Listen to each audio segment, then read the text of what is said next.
Welcome to Greenable Woodbridge. I'm your host, Carolyn Ehrlich, and today we have with us Rob Edgar, who is an associate at Peak Environmental, which is an engineering firm right down the street from Town Hall, right here on Main Street. So right down the road. Buy local. And the town actually does do work with Peak Environmental. You do a great job. Today's show is a little bit different. We're not sitting down. We're standing around a barrel.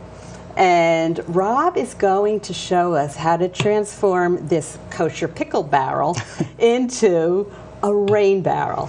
So, Rob, why don't you start off with explaining why we're talking about rain barrels now and in our pillar for this month? As part of Greenable Woodbridge, Middlesex Water and Peak Environmental are handling the October pillar, which is wise water management and stormwater management. And a rain barrel is an excellent way to both conserve water and to manage water before it runs off a property. So it's the perfect example of how to meet that pillar's needs. Right, great. So why don't we start working on this, transforming this into a rain barrel. Okay. And while we're doing that, we can talk about why somebody would want to have a pickle barrel outside their house. Well, if you like the smell of pickles, this is the right barrel for you. What you want to do is you want to either buy a brand new barrel, which can be pretty expensive sometimes, or as we did in this case, see if you can find a food grade barrel, a used barrel that a company that handles foodstuffs is done with, and that's a more economical way to get your barrel. You want, once you have your barrel, to clean it out thoroughly and make sure you get the pickle smell or whatever other smell is in the barrel out, which clearly we didn't do a good enough job of here. And then you're ready to start. So, the components of the barrel are, in general, water comes in at the top, and water's going to come out at the bottom of the barrel, and we have an overflow near the top of the barrel. So we want to start we want to set it up first by creating those 3 holes. Right. So the first thing we would do is we would take a jigsaw, which I don't have with me here, and we would cut a hole in the top of the barrel that matches the size of a basket. And oftentimes the most convenient way to do this is with a strainer. So if you could hand me that strainer. Thank you. And this is just a household strainer bought at a hardware store. So you would kind of trace the size of the strainer on the barrel, use the jigsaw to cut the hole, and then you're ready to have your strainer there. And the strainer is necessary because your downspout's going to come down here, and it's going to be washing grit off your roof, leaves off your roof, and you want to prevent that stuff from getting into your barrel. Right. Okay? So you just made an important point, that this goes by the downspout. Exactly. So that it collects all of the water, all the rain that's coming down from the roof, which would normally go into the storm sewer. Right. And that's why it's stormwater management as well as conservation. Right. I guess, stepping back a second, the whole point of the rain barrel is to manage water that's coming onto your property to begin with. That water usually just runs right off your property, and you're not able to use it for any of the purposes that you would want to have water for in your yard, which is watering your lawn, washing your dog, washing your car. So with the rain barrel, you're able to capture that water and put it to a good use. That's great. And I read that 40% of your summer water usage goes to just that. That's the lawn, the car, the dog, the garden, all of those outdoor type of things. So you can really save a lot of money and keep it out of the storm system. And that's a huge percentage. Right. And your second point there is an enormous point. Keep it out of the stormwater system. The other thing that these barrels do is they stop all that energetic water that comes off your roof from hitting the asphalt and maybe pushing pollutants into our stormwater systems, into our streams, into our rivers.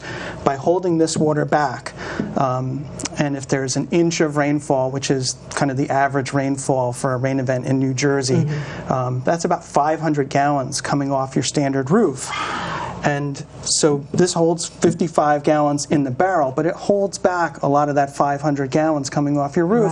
And instead of it hitting your pavement, it hits your property. And again, it goes to that 40% watering your lawn and your garden.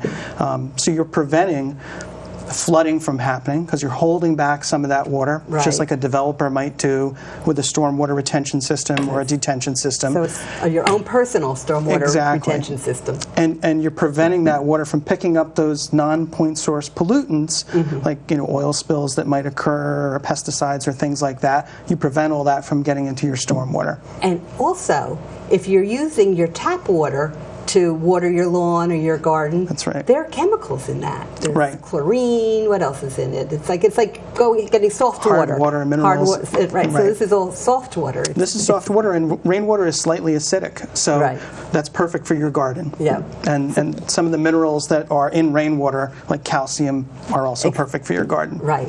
So it's the right chemicals. Right. So what do we do next? So we got the strainer here. Okay, so we got our hole cut in the top. Now we need to cut 2 1-inch diameter holes, one near the top of the barrel, and that's your overflow. So there should be a fixture there, if you can hand that to me. So, and do you want the spigot? Sure, thank you. Let's see. So this is the overflow, and this goes in the top, and this is just a garden hose attachment, which is about 3/4 of an inch. And then, actually, if you can hand me one more thing, that Teflon tape there you go.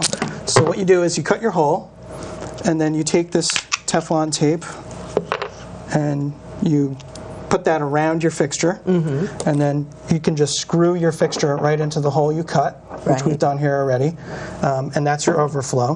What you want to do for your overflow is you want to have a hose that comes out. It's at least a foot, maybe 2 feet. And again, that's meant when the barrel overflows to direct it wherever you want that water to go. And by having a hose that's about that long, you prevent insects, particularly mosquitoes, from getting into your barrel, because you don't want your barrel to become a mosquito nest for your family. Right. So the second hole you drill is at the bottom of the barrel. Now, we want to be mindful about the way we do this, because we don't want our overflow to go into our house. So you want to think about for your barrel where you want your holes to be positioned. So let's say this is away from the house on this side, okay? So this would be the front of the barrel. So we want our spigot to be at the front of the barrel. Right. So again, we measure about 4 to 5 inches up, and this fixture up here was about 4 to 5 inches down. We cut that 1-inch hole, and again, we apply this Teflon tape to our fixture. Right. And we just screw this into the bottom, and there you go. You have your rain barrel. Right. So I actually read that, you might think that this is a new invention that we just all came up with as we're more aware of stormwater management, but there were rain barrels used 2,000 years ago in Thailand, and it was clay pots, where they actually had clay pots that they collected the water in. So I thought that was fascinating. That's a great point. A lot of countries and some states in the United States have legislation that requires the construction of cisterns, which is kind of the big brother of a rain barrel. Right. And that cistern's meant to hold maybe thousands of gallons of water for all the things that we talked about, and also for gray water, for flushing toilets, maybe potable water if that water's treated. So countries like Denmark and Germany and Japan, they require the construction of those things. Isn't that interesting? Yeah. That is great. So how are we doing on this? We're doing good. We got our hole cut in the top. We have our drainage hole, overflow hole at the top here. We have our spigot down at the bottom. Now, what we want to do is paint this barrel somehow. You don't have to paint it, right? But you want it to look nice. Barrels come in all different shapes and sizes. But a family can have a lot of fun painting it. Exactly. Right. It's fun for the kids, and you could just paint it white, or you could paint different things on the barrel. So now we're pretty much ready to do that. So if you look in that bucket there, we've got flat white paint and primer that can just be your first coat on the barrel, and usually it takes 2 to 3 coats of this to be nice, and especially for a dark barrel like this, to cover all entirely. Why don't we take a break and get a rain barrel that's already been painted? That's a good idea. Okay. So here we are with a finished rain barrel. Now, this was painted and decorated by the green team at Peak Environmental. That's right. And they are obviously not just engineers, but they're obviously also good painters. And this looks lovely. And I'll tell you something, a family that does this, would have a great, something great at their house, We too. had a good time doing this. It was a lot of fun. I bet you did. Yeah. Yep. So let's once again just remind people how this works. So you put it on, just start from the beginning real quickly. So after we construct our barrel and paint it and do whatever else to it, you want to figure out where you're going to put it. And you're going to put it on a downspout because you don't want that water hitting the pavement anymore. You want it to go into your garden or your lawn. Right.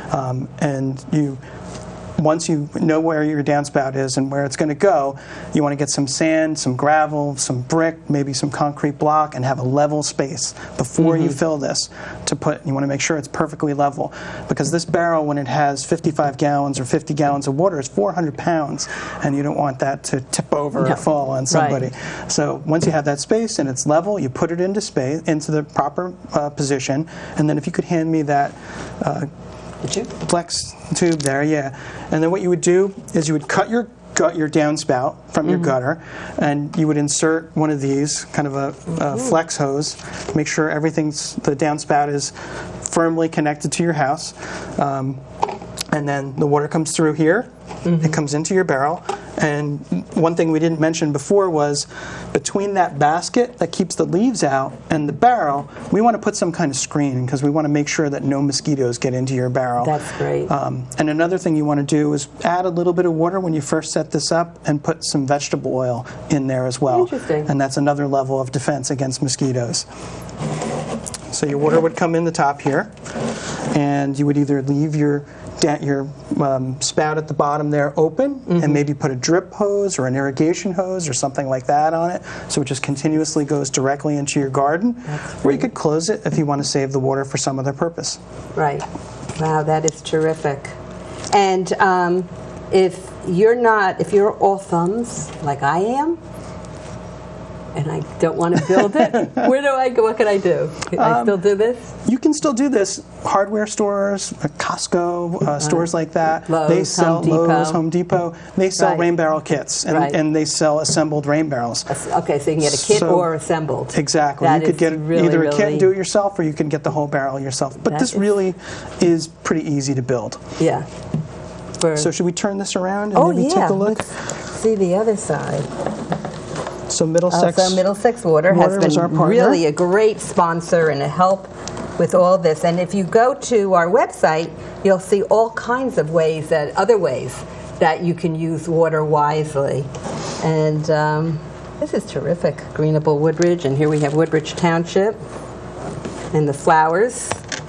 I like the clouds with the rain collecting it. Clouds in the rain, yes. Yep. So this is a great thing for our residents to start using, and that would definitely be a wise use of water. Absolutely. And help. Our storm sewers are an issue. Yeah. So, we want to keep as much water out of them as we can. So thank you for coming, and thank everybody back at Peak Environmental. I will. Okay, now we're going to go to a home in Fords where one of the residents has installed a rain barrel and loves it, and he wants to be able to share his story with all of you. So we'll be right back.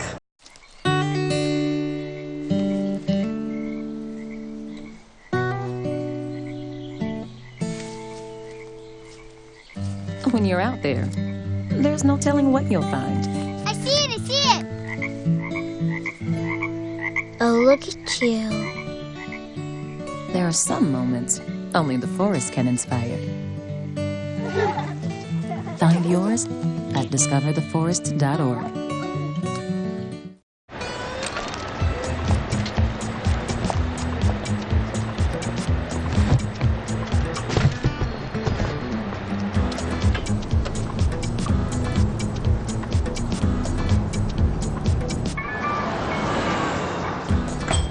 It's a short ride from your neighborhood to your naturehood. To find a neighborhood park or green space near you, visit discovertheforest.org. Welcome back to Greenable Woodbridge. We're now at the home of Ray and Jeanette Miller, and they have and use a rain barrel, so we're actually going to learn what you do with one at a home. So, Ray and Jeanette, thank you so much for you're having welcome. us and welcoming us into your backyard and beautiful garden. Thank you. So, Jeanette, how did you get this rain barrel? Well, I actually I went to my garden club meeting, and they had a program on how to build a rain barrel. And I was all excited about it, thinking, oh, I'm going to win it and come home. So they had the first drawing, and a woman that lives in an apartment building won it. And of course, she couldn't take it, so they pulled the second name. And of course, I was lucky enough to win it. So I came home with it, and I told my husband, oh, guess what's in the car? And he wasn't too happy about it at first. And it was kind of like, oh, are we ever going to hook this up? Well, we hooked it up, and now the greatest lover of the rain barrel is him. It's Ray. And I know he is, because when I saw him in town hall, he was like, Carol, you got to know, we got a rain barrel. It's so wonderful. What's so wonderful about it? Well, it saves a lot of watering from house water, because we water all the flower pots from here and a lot of the garden. You can hook a hose up to the spigot and actually water the entire backyard here.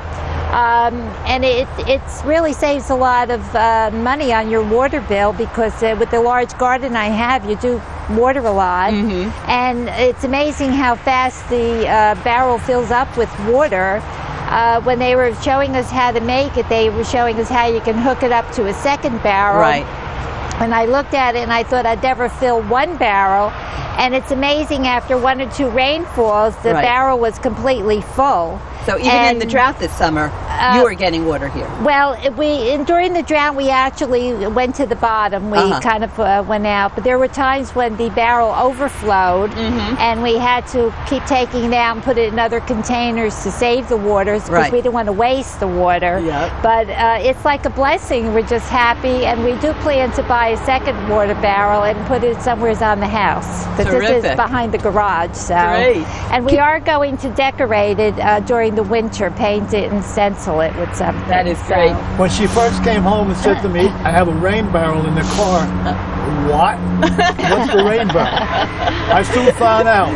And that's why we're here, because you're not the only person around town saying, what's the rain barrel? Why should we have one? Where are we going to do? Where are we going to put it? Let's put it back here where there's nothing going on. Everything's growing out there. Right. So it was very easy to install. All you need is a little saw, a couple blocks, or to build something, a spout or a hose. Right. We've been using the spout and filling, because the roses, she's going to yell at me, roses cannot be watered on their leaves. You have to water the roots only. You see all the roses we have out there. Right. So we brought it back here and built a temporary platform for it. Cut the drain downspout here. Went and bought one of these things and set it up, and the thing's amazing. It fills up so quick from the roof coming down. Right. And we drain it. It's a 55-gallon drum, and each gallon is 8 pounds. So you're talking 440 pounds. A lot of water. Right now. Yes. 440 is filled to the top. And we periodically fill the cans. We have 2 or 3, 4 cans, and we fill them from here. I'll show you how we fill them.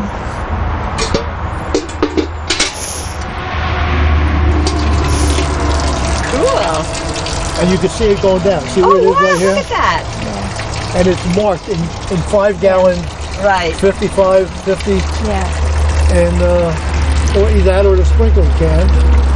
That's great. And there's a hose attachment there if you want to hook up a hose. Oh, yeah, see that up over there. Another you can barrel. hook it up from the hose to a hose here, from a hose, or you can hook it up from here to another rain barrel.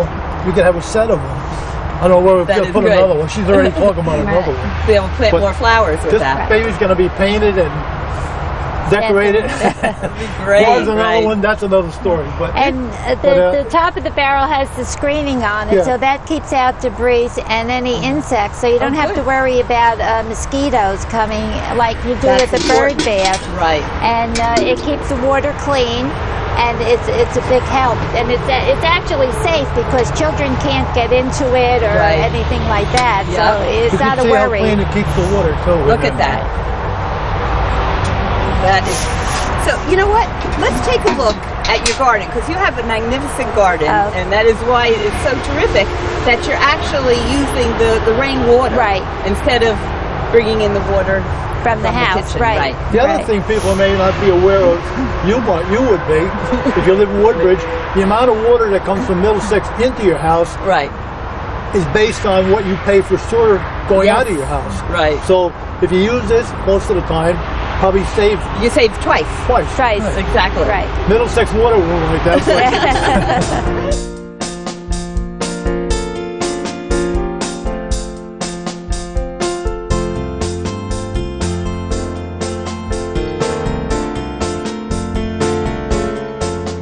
So here is one of the most magnificent gardens I've ever seen. Jeanette, talk to us about this beautiful, beautiful garden. Well, I started out gardening and doing the small area of the yard, and I kept growing and growing and growing, and eventually decided to put the rose garden in the center of the yard, which is surrounded by boxwood, which is sort of an English type of garden. And I have a total of 50 roses now in the yard. And they're mostly David Austin roses because I really favor them. They're very, very good roses. And there's a variety of hybrid teas and cottage gardens and old English roses. And unfortunately, they're not all in bloom right now, but they are pretty when they are blooming. And I have a variety of perennials. I have a lot of perennials in the yard. And I do a lot of dried flower things, so I do a lot of arrangements. And my ground is good because I compost. I'm a big composter. That is great. Yes, I keep my barrel going over here.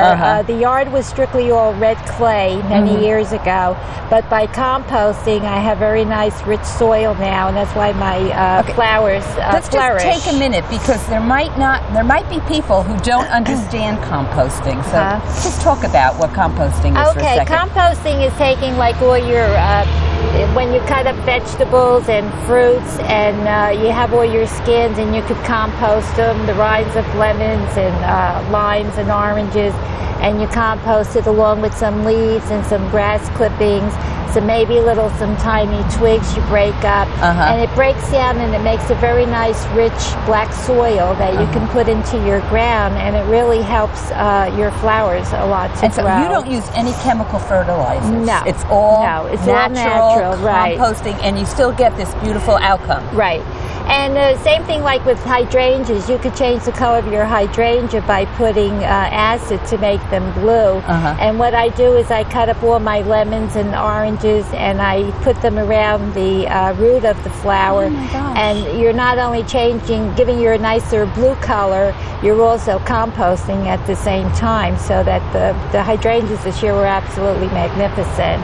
They say when it comes to recycling, our last frontier is getting everybody to do something with the food waste. And it's just so simple. You just get a container and throw it out there, and then you end up with a magnificent garden. And the compost it's clean. It doesn't smell or anything, and the animals do not go into it. So it's not a problem by having a compost with that. I think what stops a lot of people is they're afraid that it's going to smell, but it doesn't. No, it doesn't. No, it actually has like a sweet smell to it when you turn it over as it's composting. And if you have a dry spell, you also have to water it because it needs water to break it down and turn it into nice rich soil.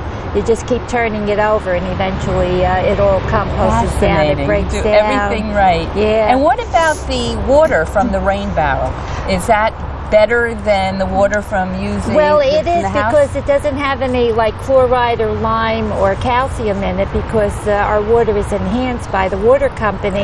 So now you're getting pure water that you're putting on your flowers, so it's actually better. And with roses, you don't want to wet your leaves because you'll get black rot on your leaves, so you have to water only from your root. That's why if you have a watering system, you need a drip system rather than sprinklers. So this way I could water everything directly on the root because I'm doing it with a watering can rather than a hose. That is terrific. It's a big help with the roses, and they do much better. That is great. And you know, when I walked in, I went, oh my God, this is my fantasy garden. How many years have you been working on this garden to make it so big and beautiful? Well, I'm retired, I guess, about 18 years now, and that's when I really started adding on and adding on and adding on. Right. I never thought I would have this many flowers in my yard or really do the center like this. I think if I knew that, I would have designed it differently and had a whole different design, but I just kept adding on, and this is what I wound up with. But I think it's perfect. You know, I mean, I like it. I spend many, many hours out here deadheading and pulling weeds and tending to the flowers, and I like the beneficial that I, have bouquets of flowers in the house. Oh, how nice. And then I dry them and do things with that, so it goes a long way, yeah. And as I was saying before, they do say that gardening is one of the best forms of exercise. I guess so. One other thing, we got a couple of minutes left, and you're part of the Woodbridge Environmental Commission. Right. And I know you and the rest of the commission have a pet project that you've been working on. I want you to give that a little plug, the seed. Oh, okay. We have a seed library. Right. It's at the Ford's Library. You don't need a library card to use it. You just go in, and we have a little section in the library that has a cabinet, and it's filled with seeds. We have herb, vegetable, and flower seeds, and you take whatever seeds that you would like to use in the garden, and we only ask that at the end of your growing season you bring back seeds and you put them in the library so that we can keep getting heirloom seeds and different types of seeds and keep spreading it on to other people. And it's marvelous because it's free, and seeds are very expensive, and you're getting different varieties to try in your yard that you probably never would have purchased and bought. So I just hope that everybody goes to the Ford's Library and takes advantage of our seed library, because it's just wonderful. It's such a wonderful way of sharing. And thank you for sharing your you're home welcome. and everything Thank you that you're for coming. doing here. Thank you so much. And thank you for watching Greenable Woodbridge, being part of the excitement and part of the change.